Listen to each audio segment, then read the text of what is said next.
Trop souvent, dans l'œuvre de Dieu, les gens ne lui demandent pas quelle est sa volonté, son heure, comment il va agir.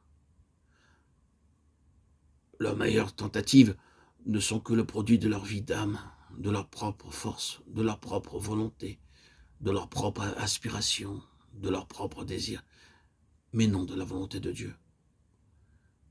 Ils sont dans la chair.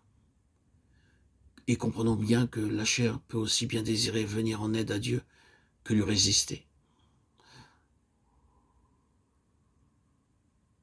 De là l'égarement, de là l'erreur, de là des œuvres qui ne sont pas de Dieu, des œuvres mortes et qui s'appellent, ont le titre de service de Dieu.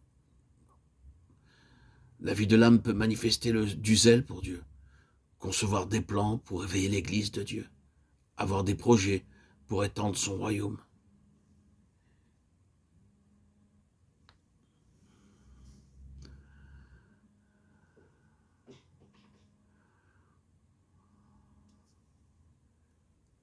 Et lutter pour gagner beaucoup de pécheurs.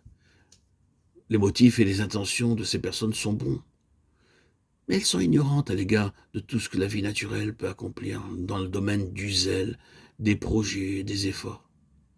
Elles ne perçoivent pas ce qui est louable, c'est de faire seulement ce que Dieu a ordonné. Elles s'imaginent que le seul fait de faire son travail est quelque chose d'admirable, et n'ont pas encore réalisé que tout ce qui procède de la vie naturelle ne peut pas plaire à Dieu. Malgré la pureté des motifs, les bonnes intentions, le résultat attrayant, ne procédant pas de sa volonté, tout cela n'a d'aucune utilité pour Dieu. Elles ne saisissent pas que Dieu n'accorde pas non plus sa puissance à l'œuvre qui n'est pas selon sa volonté. Elles considèrent par conséquent leurs zèle, leurs paroles, leurs sentiments, leurs efforts et leurs larmes comme étant des dons divins pour les aider. Combien savent parmi elles qu'elles font simplement appel à la puissance de leur vie naturelle pour fournir l'énergie nécessaire à la réalisation de leur propre œuvre et non celle de Dieu. Voilà l'échec de beaucoup de serviteurs de Dieu,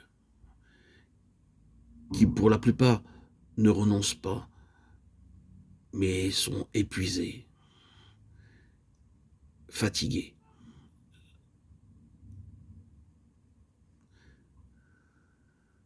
Quelle est donc la raison de la présomption?